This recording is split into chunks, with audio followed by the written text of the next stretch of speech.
Hello everyone. आज चाहिँ म यो होममेड केक बनाउन गइरहेको छु। यसको लागि चाहिँ मैले दुध राखेँ, अलिकति दुध राखेर त्यसमा 1 बाउल चाहिँ सुजी राखेर घोलेको छु।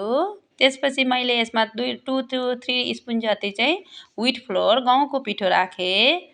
अनि त्यसमा फेरि अलिकति दुध राखेर यसलाई घोलेको छु। त्यसपछि मैले थोरै दही राखेको छु।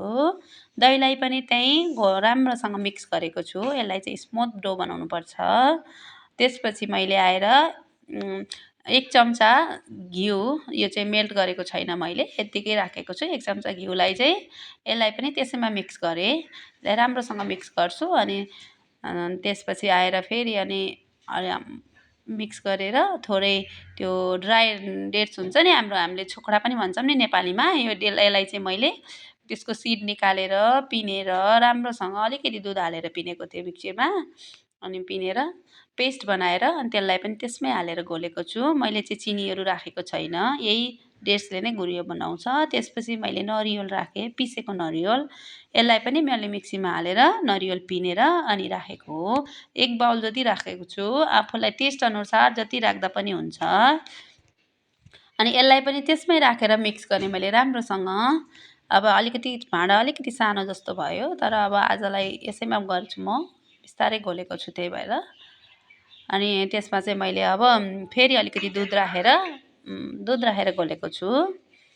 यसलाई मिक्स स्मुथ बनाउँछु भनेर राम्रोसँग यसलाई घोलेर राख्ने। त्यसपछि यसलाई प्याक गरेर एकछिनलाई रेस्टको लागि राखिदिने। अनि 10 मिनेटपछि फेरि मैले एउटा भाँडामा त्यसमा चाहिँ बेकिङ पेपर राखेर अलिकति तेल स्प्रेड गरेर रेडी बनाएको छु। अब चाहिँ मैले यसलाई बेक गर्न गइरहेको छु। अनि यसमा मैले सोडा हाल्न बिर्सेछु। 1 चम्चा बेकिङ पाउडर अनि त्यसपछि 1/2 टीस्पुन चाहिँ सोडा राखेर यसलाई चाहिँ राम्रोसँग फेरि यसलाई मिक्स गरेर अनि अब यसलाई राख्नको लागि रेडी गरेको छु। अनि अहिले यसलाई चाहिँ मैले ओभन होइन, मैले कुकरमा बेक गर्न लाएको छु। त्यही भएर मैले कुकर चाहिँ अघि नै ग्यासमा चढाइसकेको छु। यसमा राखेर मैले यसलाई अब ट्याप गर्छु। अनि यसमाथि चाहिँ थोरै ड्राई फ्रुट्सहरू जे पनि अब पिस्ता, काजु, बादाम जे राख्दा पनि हुन्छ। माथिबाट गार्निस गरेँ। यता मेरो कुकर तातिसकेको छ। अब मैले कुकरमा एउटा स्ट्यान्ड राखेर यसमा राखेर कुकर बन्द गरेको छु। यसलाई चाहिँ सिटी लाउनु पर्दैन। अब मेरो रेडी भइसक्यो। 30 मिनेटपछि यसलाई चाहिँ रेडी गरेर मैले निकालेको छु। मेरो केक राम्रो बनेको छ। यहाँबाट निकालेँ। अब यसलाई चाहिँ म हजुरहरूलाई यसलाई काटेर देखाउँछु।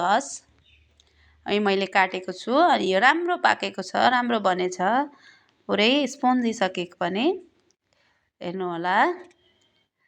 अनि हामीले चाहिँ यसरी घरमै बनाएर खुवाउँदा बच्चाहरूको लागि हेल्थ पनि राम्रो हुने। त्यही भएर मैले चाहिँ सधैँ घरमै यसरी नै बनाएर बच्चालाई टिफिन पनि यसरी नै